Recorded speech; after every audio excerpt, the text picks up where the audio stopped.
13 मई भारत के इतिहास का एक ऐसा दिन है जिसने लोकतंत्र, नेतृत्व और दर्द तीनों की गवाही दी है। 1967 में आज ही के दिन डॉक्टर जाकिर हुसैन भारत के तीसरे राष्ट्रपति बने। वे देश के पहले मुस्लिम राष्ट्रपति थे।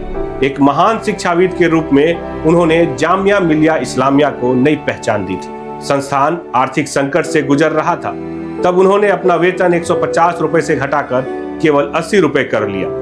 उनकी सादगी और राष्ट्र सेवा आज भी प्रेरणा देती है। इसी दिन 13 मई 1952 को स्वतंत्र भारत की पहली संसद का पहला सत्र शुरू हुआ था।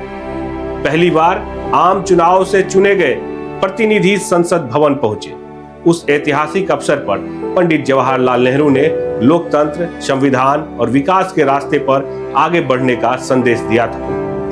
यही दिन भारतीय लोकतंत्र की मजबूत नींव का प्रतीक माना गया है।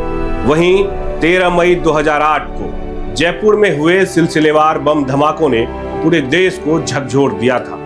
मात्र 15 मिनट के भीतर 8 धमाके हुए, जिसमें 71 लोगों की जान चली गई और 180 से अधिक लोग घायल हुए। यह घटना आतंकवाद के दर्दनाक अध्याय के रूप में इतिहास में दर्ज है। कोसी और मिथिला के क्षेत्र के संदर्भ में भी 13 मई का दिन उल्लेखनीय माना जाता है। 1934 के विनाशकारी बिहार नेपाल भूकंप के बाद इसी दौर में दरभंगा राज और ब्रिटिश प्रशासन ने उत्तर बिहार के कई इलाकों में, जिसमें सहरसा क्षेत्र भी शामिल था, के पुनर्निर्माण और विकास की योजनाओं को गति दी थी। सड़कों, पुलों और सरकारी भवनों के निर्माण की नींव रखी गई थी। 13 मई हमें यह याद दिलाता है कि इतिहास सिर्फ तारीखों का संग्रह नहीं है, बल्कि उन घटनाओं की विरासत है जिन्होंने देश और समाज की दिशा तय की है।